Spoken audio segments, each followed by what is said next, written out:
This is a fictional narrative inspired by nature. Everything you see exists only in imagination, not in the real world. Now, let's enter the story. A young woman stood frozen as the massive lion approached, its golden mane rippling in the wind.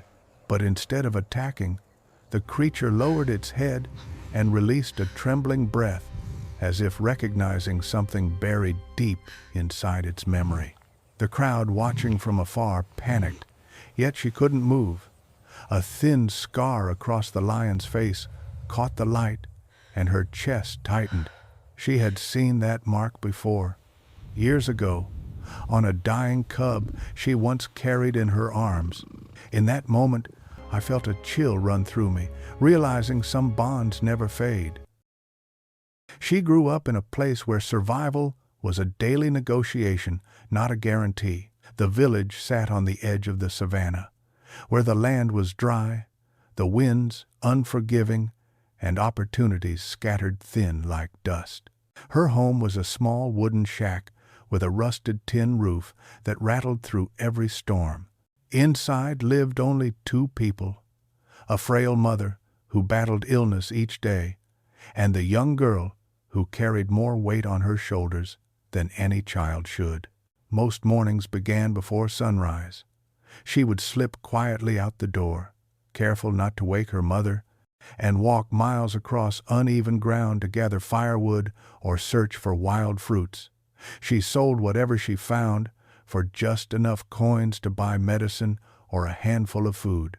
Her clothes were worn thin, and her shoes had holes that let sand in with every step, yet she never complained. Hardship wasn't something she talked about. It was simply the rhythm of her life.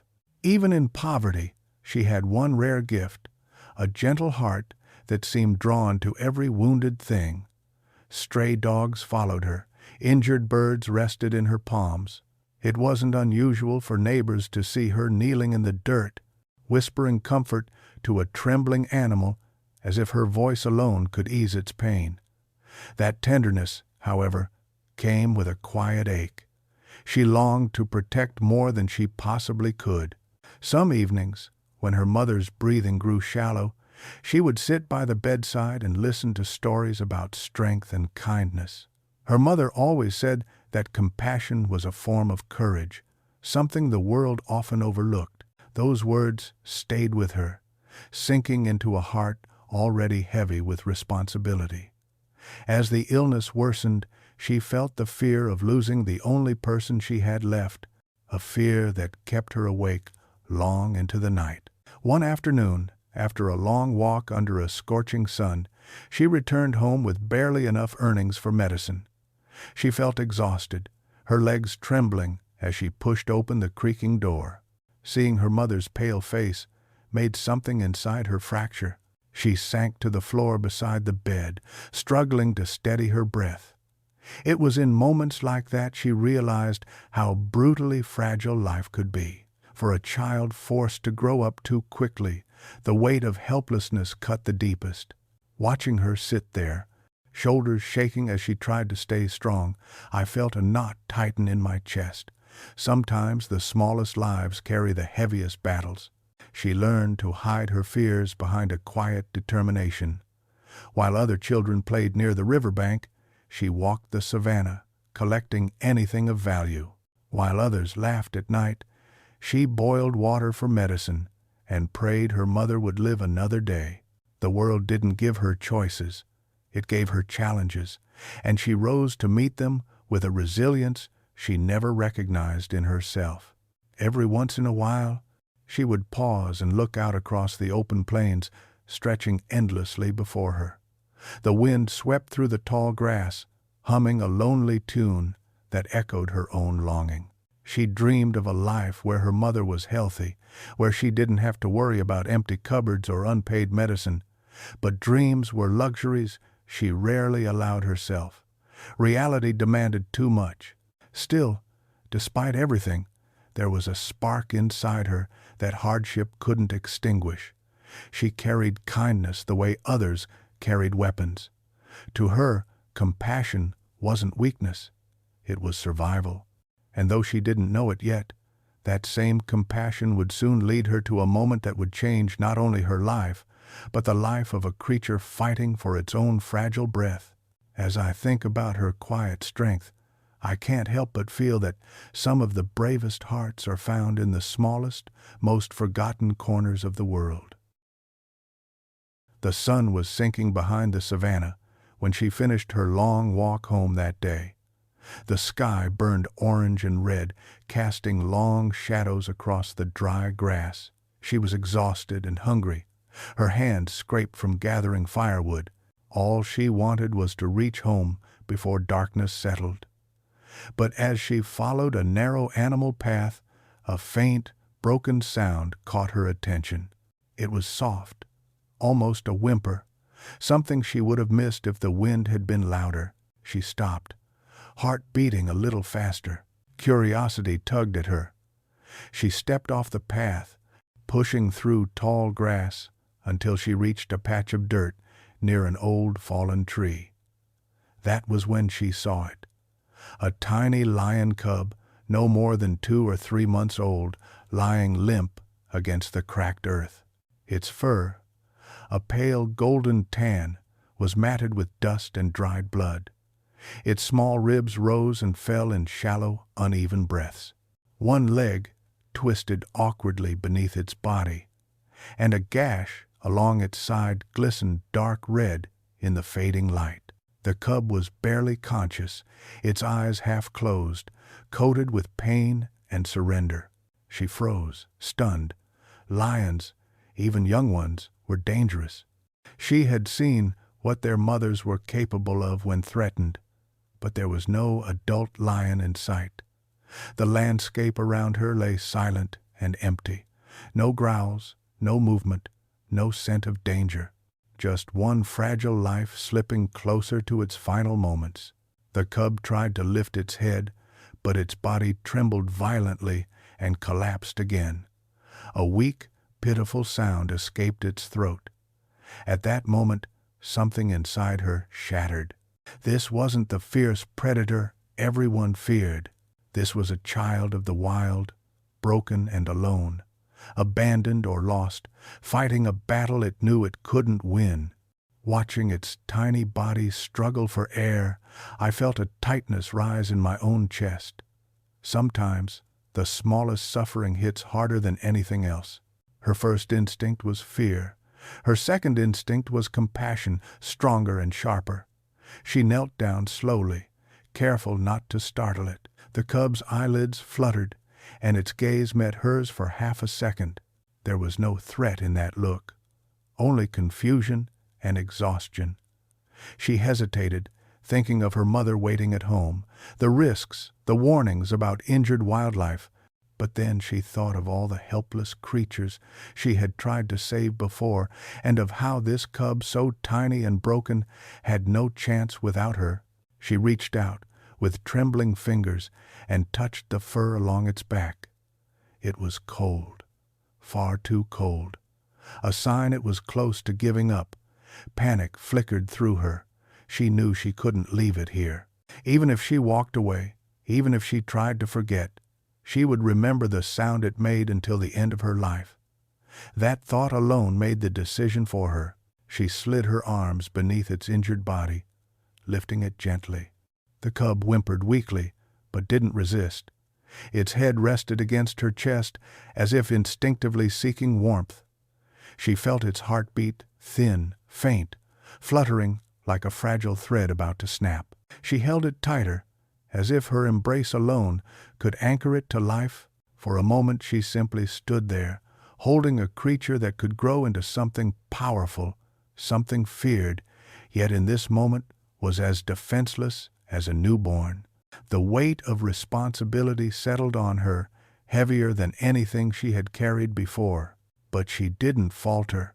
Compassion had always been her compass, and now it pointed her down a path she never expected to walk. Seeing her cradle that dying cub so tenderly, I couldn't help wondering how many times in her life she had chosen empathy over safety without even thinking twice. The walk home became an entirely new terrain. Every step needed care to keep the cub steady.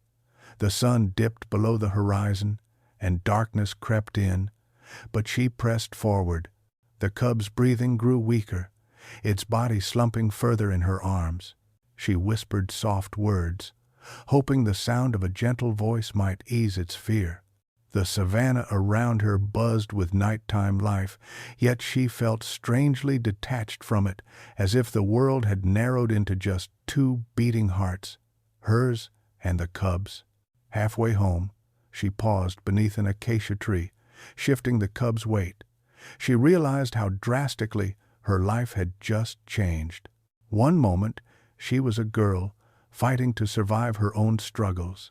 The next, she was the only hope for a dying lion. She didn't know why the universe placed this burden in her hands, but she felt a sudden certainty that if she turned back now, she would never forgive herself. In that quiet pause, she realized something deeper. Moments like these have a way of revealing who we truly are, even when we aren't ready to see it. She continued walking, her steps determined, even as fear gnawed at her. She had no medicine, no real knowledge of treating wild animals, and no guarantee the cub would survive the night. But she clung to one truth. Doing nothing was not an option, and though she didn't know it yet, this act of bravery would ignite a bond that time, distance, and nature itself could never erase. As she approached her small shack with the dying cub pressed close to her heart, I found myself wondering how often fate begins not with certainty, but with a single, trembling decision. The shack was nearly dark when she pushed the door open with her shoulder, still cradling the injured lion cub in her arms. The faint smell of herbs and boiling water lingered in the air. Her mother, too weak to rise, turned her head slowly, confusion flickering in her tired eyes as she saw the small bundle pressed against her daughter's chest. But before she could speak, the girl knelt beside the only mat they owned and carefully laid the cub down. Its breathing was shallow, its body trembling from shock and blood loss. She lit a small oil lamp, its warm glow revealing the full extent of the cub's injuries. The gash along its side was deeper than she thought. Dirt and dried blood clung to its fur like dark crust. Its hind leg was swollen, possibly broken. Every faint exhale seemed like it might be the last. She felt fear rise inside her, sharp and cold, but she forced her trembling hands to stay steady. The cub needed her, and she had no time to doubt herself. Her mother whispered a warning, telling her it was dangerous, that lions were not meant to be brought into homes. But even her weak voice carried no anger, only worry. The girl explained quickly, her words tumbling out. She couldn't leave it, it would have died alone. And as she spoke, her mother saw the fire in her daughter's eyes, the same quiet bravery she once admired. With a slow nod, the woman fell silent, surrendering to the truth. The girl had already chosen. She hurried to boil water, tearing strips from her own worn dress to use as bandages. She cleaned the wound as gently as she could, though the cub whimpered every time the cloth touched its skin. She flinched with each sound, pausing to whisper soft apologies. She had treated injured birds and small animals before, but nothing like this. Still, she refused to give up. She washed the wound repeatedly until the blood cleared and wrapped it tightly, hoping it would stop the bleeding. When she tried to feed the cub, it didn't move. Its eyes remained half-closed, barely responding even when she nudged its head toward the bowl of warm goat milk she managed to buy earlier that week. She lifted the rim to its mouth, letting a few drops touch its tongue. After a long, fragile moment, it swallowed. Relief washed through her, warm and overwhelming. Seeing it struggle to take even the smallest sip, I felt something twist inside me. There are moments when survival looks so fragile it makes your own breath feel unsteady.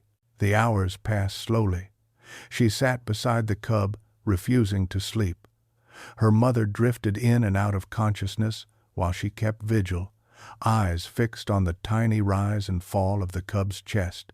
Sometimes it stopped so long she held her own breath, Afraid the next exhale wouldn't come, she whispered to it, telling stories she once told stray dogs, hoping her voice might anchor it to life. Near midnight, the cub stirred. Its paw twitched. Its eyelids lifted just enough for her to see a faint flicker of awareness.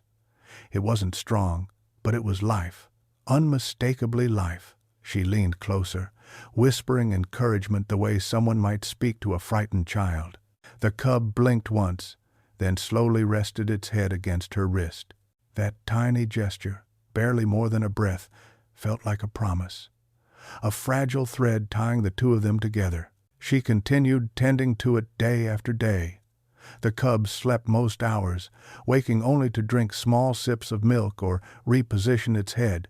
She checked its bandage constantly, changed it when needed, and kept it warm with her only spare blanket.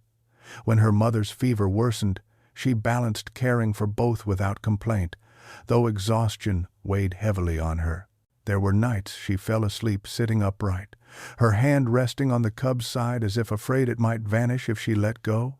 As the days passed, the wound slowly began to close. The swelling in the cub's leg reduced.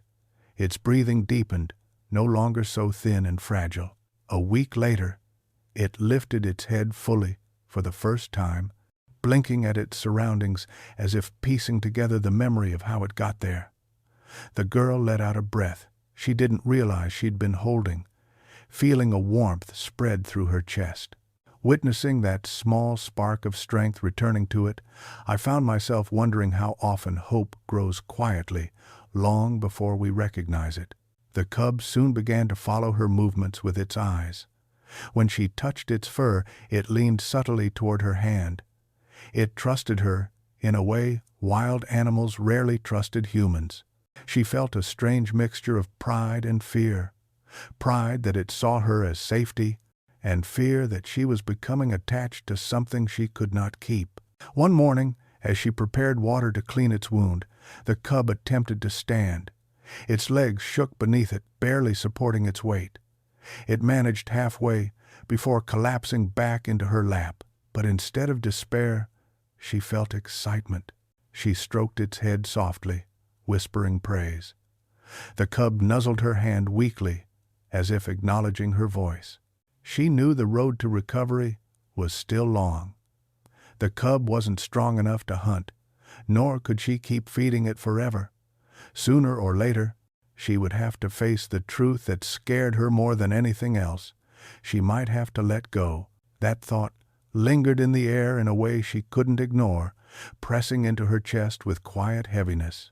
Looking at the fragile cub nestled against her, I couldn't help thinking that sometimes we don't realize the cost of kindness until it's too late to turn back. Weeks passed, and the cub grew stronger day by day. Its once fragile breaths now carried steady rhythm, and its eyes, once dim with pain, began to shine with a quiet curiosity. It limped less, ate more, and even attempted to play with the loose threads of the old blanket she kept it wrapped in. She felt joy with every small victory, but beneath that joy lingered a fear that grew heavier each time the cub gained strength. The villagers had begun to take notice. Tracks were found near her home, strange noises heard at night. People whispered about the danger of keeping a wild predator so close, even if it was young. Some feared the mother lion might return, searching for the lost cub. Others worried the cub itself would grow large enough to become a threat. Rumors traveled fast, and warnings soon followed. One morning, while she fed the cub, a group of villagers gathered outside the shack. Their voices were tense, demanding she show them the animal. Her heart pounded. She knew this moment would come, but not so soon. She stepped outside, blocking the entrance with her small frame, trying to convince them it was harmless, still weak, still too young. But fear rarely listens to reason. The villagers insisted the cub must be taken away or driven into the wild, anywhere far from their homes. She felt the words strike her like a physical blow. She returned inside, her breath shaking, and looked at the cub curled on the mat. It stared up at her with unaware innocence, trusting her completely. That trust made the decision unbearable. Yet she understood the villager's fear. Keeping it any longer could put her mother, herself, and the entire village in danger. As she knelt down and touched the cub's warm fur, a wave of grief rose in her throat. The cub nudged her hand gently, sensing something was wrong.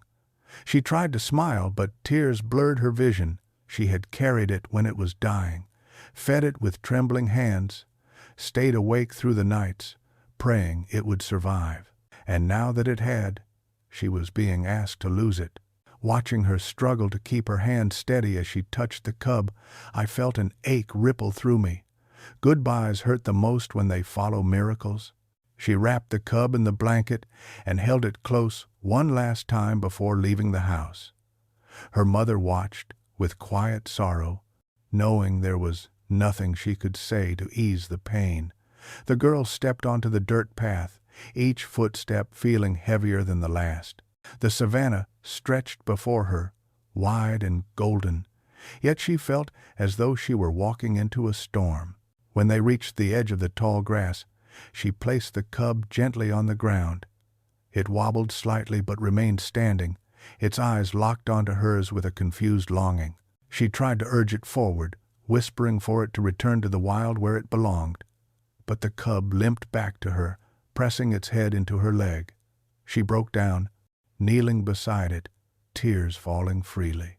She stroked its face, memorizing every line, every shade of gold, every tiny scar. Her voice cracked as she whispered that she loved it, that she was grateful it had lived, and that letting it go was the hardest thing she had ever done. The cub licked her hand softly, as if offering comfort in return. There, in that silent exchange, she realized something she had never understood so clearly before. Sometimes love means stepping back, even when every part of you wants to hold on. At last, with trembling resolve, she stood and took several steps backward. The cub watched her, hesitant, uncertain.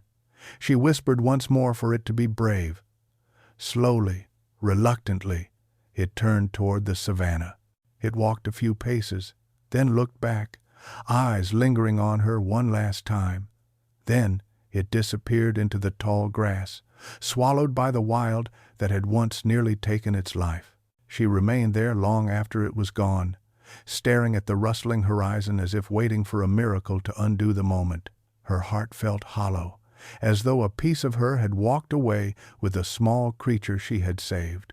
As she wiped her tears with the back of her hand, I couldn't help thinking that every ending leaves an imprint, especially the ones we never wanted to face. Years passed, and the girl slowly grew into a young woman shaped by hardship and quiet resilience. The savannah remained the backdrop of her life, but everything else had changed. Her mother's illness worsened over time, weakening her spirit as much as her body. Despite the girl's relentless efforts, the medicines she could afford were never enough. One cold dawn, her mother's breathing faded like a candle burning its final inch of wick. The young woman held her hand until the last moment, whispering words of comfort into the stillness. Losing her mother left a hollow silence in her days. The shack felt colder, the nights longer. She kept herself moving by force rather than strength, taking small jobs in the village, gathering firewood, fetching water, anything to sustain her life alone. But no amount of work could fill the space her mother once held. Grief hung around her like a shadow she couldn't step out of. A year after her mother's passing, she found herself wandering the plains more often. She claimed it was to gather herbs or search for berries, but deep down she knew it was something else. She was looking for traces of a memory from long ago, a soft golden cub with eyes full of trust. Sometimes, at sunrise, she would swear she heard a distant roar carried by the wind, low, steady, almost familiar. But when she listened closely, it vanished into the horizon. One evening, while she sat atop a small hill watching the fading light, A wave of loneliness washed over her so suddenly that she pressed a hand to her chest. She wondered if the cub had survived, grown strong, found a pride. The thought gave her hope, but the uncertainty tightened her heart. Thinking of how quietly she carried her grief, I felt a deep pang of sympathy. Some burdens are so heavy they reshape the way a person learns to breathe. Life continued, though rarely gently. The young woman became known in the village for her calm strength and kindness.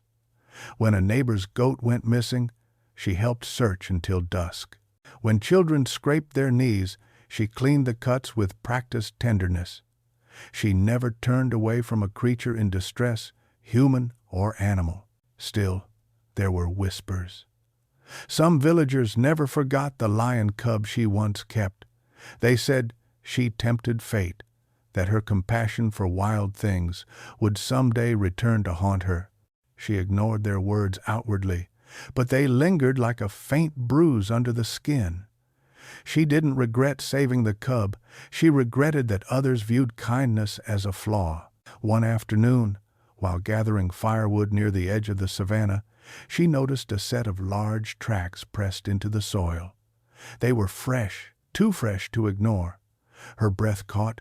The size suggested an adult lion, massive, heavy, powerful. She followed the prints a few steps before stopping herself. She knew better than to chase a predator's trail.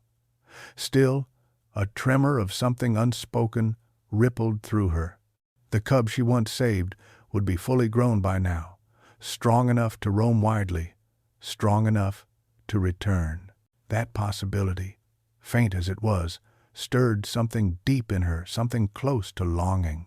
Moments like that remind me how hope can appear quietly, slipping into a person's life even when they've stopped expecting it. She returned to the village with the weight of an unformed question pressing on her mind. Could the past ever circle back?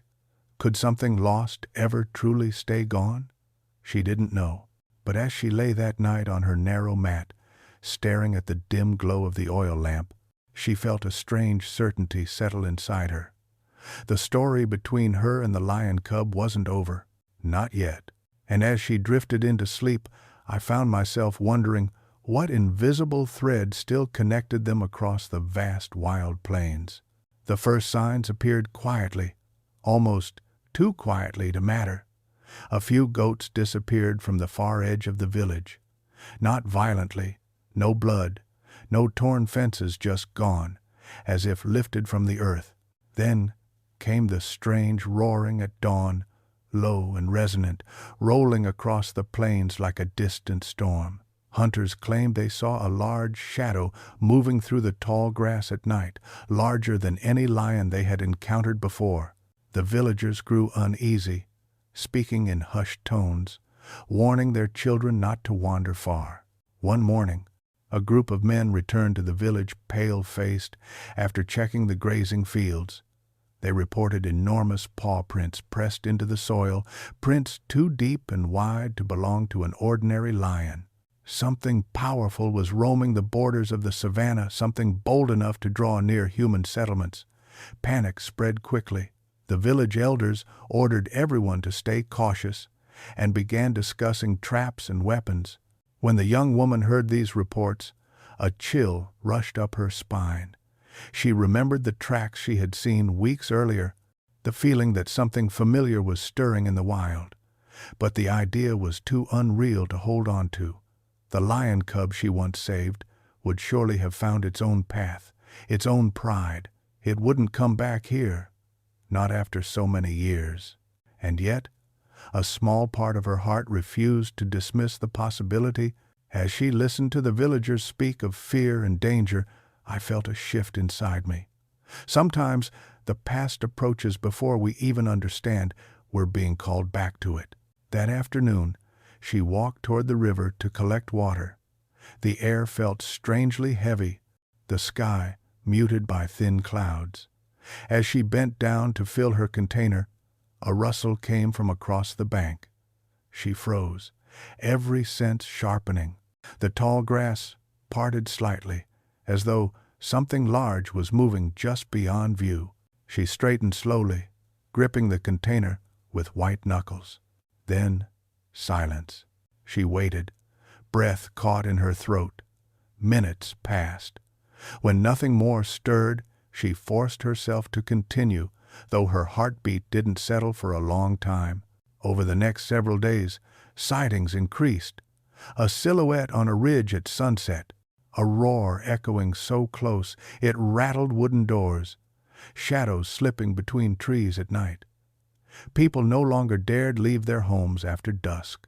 Children whispered stories of a phantom lion, a creature too intelligent and too bold to be normal.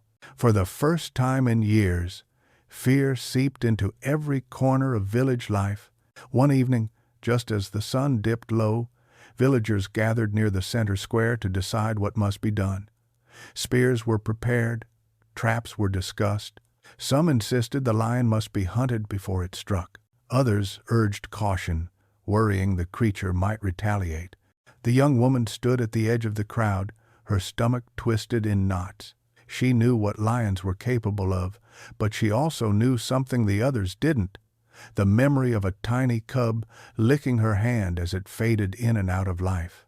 As she watched the villagers argue, she felt a deep unease settle beneath her ribs. What if they were preparing to kill something that once trusted her?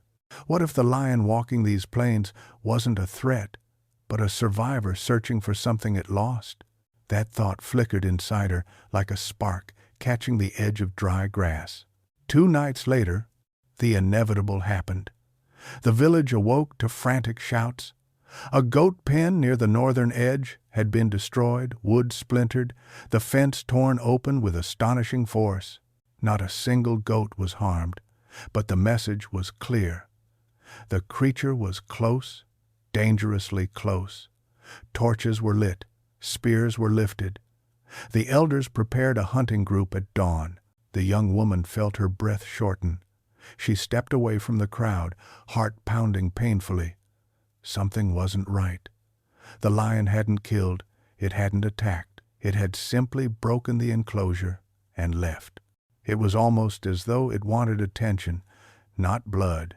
In the uneasy quiet of that night, she couldn't shake the feeling that fate was circling back toward her, pushing her toward something she thought she had left behind. At sunrise, the villagers marched toward the grazing lands. She followed at a distance, unwilling but unable to stay behind. The air was crisp, and the tall grass shimmered with morning dew. They reached a wide clearing, where deep paw prints cut into the earth. The hunters formed a line, stepping forward slowly, eyes scanning for movement. Then a roar shattered the air. It came from the left side of the clearing, deep, powerful, and filled with a strange tremor that wasn't anger, but something more complicated, almost as if it carried longing. Birds burst into the sky. The villagers froze. The young woman felt her knees weaken. From the tall grass emerged a lion larger than any she had ever imagined. Its mane was thick and golden, flowing like fire in the early light. Thick muscles rippled beneath its coat, and its eyes, deep amber, almost human in their intensity, fixed on the group ahead. A thin scar traced across its left cheek. Her heart stopped. That scar, the mark she had cleaned with her own trembling hands so many years ago. Her breath collapsed into a whisper. It couldn't be. It was impossible. Yet every beat of her heart told her she was looking at the cub she once carried home, wrapped in a torn blanket. Terror rippled through the villagers. Spears raised, voices rose, but the lion didn't charge. Instead, it stepped forward slowly, head lowered, as though approaching something it recognized. Its eyes were not shaped by hunger or aggression. They were searching, watching the lion lock eyes with her from across the clearing. I felt a shiver run through me. Some bonds survive distance, time, even nature itself. Before the villagers could react, the young woman stepped out from behind them, moving into the open. Gasps erupted. Hunters shouted for her to stop, but she kept walking. every step trembling but deliberate.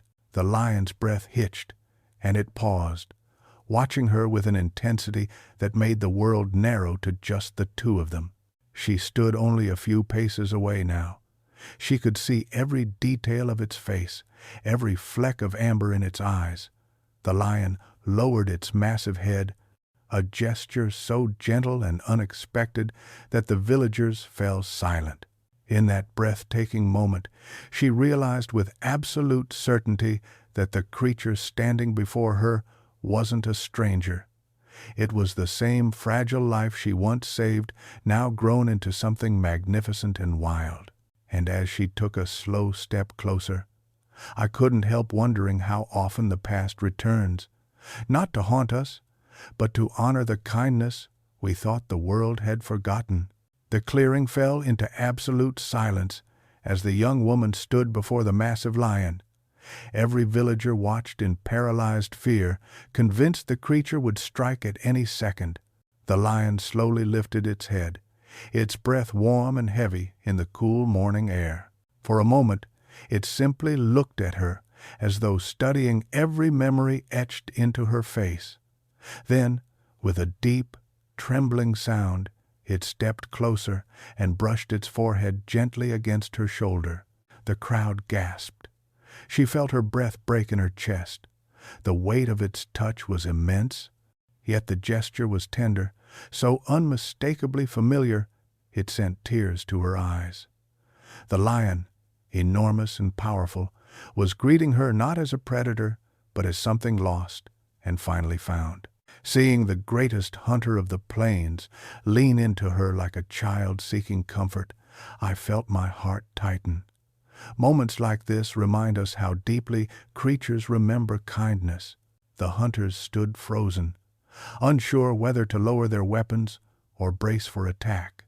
The elders shouted warnings, urging her to step back, insisting the animal was unpredictable. But she didn't move.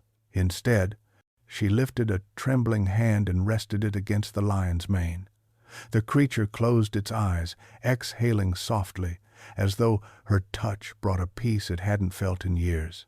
For a few breathless seconds, the world seemed to stop.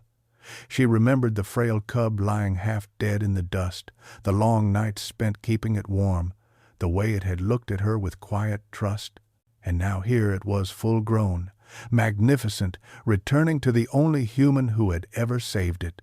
But the moment shattered when one of the hunters, overwhelmed by fear, pulled back his spear. The sharp movement sent a ripple of tension through the clearing. The lion's muscles tensed instinctively, its ears flattening. The woman stepped quickly between them, arms raised, pleading with the hunters to stop. Her voice trembled as she begged them not to harm the lion. She explained what she had done years before, how she found the cub near death, how she nursed it back to life, how it had never shown her anything but trust. Some villagers stared in disbelief. Others exchanged uneasy glances, torn between fear and the truth unfolding before them. It was then she noticed something in the lion's posture, not aggression, but caution. The creature wasn't preparing to attack, it was protecting her. It stood slightly angled, shielding her from the weapons pointed in their direction. The realization struck her with overwhelming force. In that instant, she understood something powerful. Loyalty can grow in places we least expect, even in the wild hearts we fear the most. She turned to the villagers, voice steadying. She told them that the lion had not harmed their animals, not truly. It had only taken interest, leaving no bodies behind. It could have attacked at any moment, yet it hadn't. It had returned here not to hunt, but to find the only person who had ever shown it mercy. Slowly, painfully slowly, the villagers began to lower their spears. The air loosened. The lion watched them carefully, but when no one stepped forward, it relaxed again, turning its head toward the woman as if waiting for her guidance. She placed a hand on its cheek, feeling the steady warmth beneath its fur. She whispered that it had to go back, that the village could never be safe with a creature so powerful lingering nearby. The lion seemed to understand. Its amber eyes softened, filled with a depth she never imagined an animal could hold. Then, with a slow, deliberate movement, it bowed its head to her. Her breath broke. She leaned forward and rested her forehead against its mane, knowing this might be the last time she ever felt its presence so close. The lion held still, as though granting her this final moment. The farewell stretched between them, silent and profound. Watching them, I couldn't help feeling that some goodbyes carve themselves so deeply into us that we carry their echo for the rest of our lives. With a heavy exhale, the lion stepped back. It turned toward the plains, taking a few slow strides before pausing to look at her one last time. The morning sun framed its silhouette in gold. Then it disappeared into the tall grass, swallowed by the wild from which it had come. She stood there long after it was gone, the wind brushing against her as if trying to fill the emptiness it left behind. The villagers remained silent, unsure how to process what they had witnessed. But something had shifted, not just in their understanding of the lion, but in how they saw her. And in that quiet, lingering silence, she realized the bond they once shared had not disappeared. It had simply grown into something too big for words, too wild to contain. In the days that followed, the tracks vanished. The roaring stopped. The village returned to its rhythm. Yet she often found herself looking toward the horizon, wondering if the lion still watched over her from somewhere far away. Sometimes, the greatest gifts life gives us are not meant to stay. They are meant to return just long enough to remind us of who we truly are. Lessons like this stay with me. They teach me that compassion is never wasted, that kindness plants seeds we may not see bloom until years later. And perhaps most importantly, they show us that even the wildest hearts understand gratitude in ways deeper than we imagine.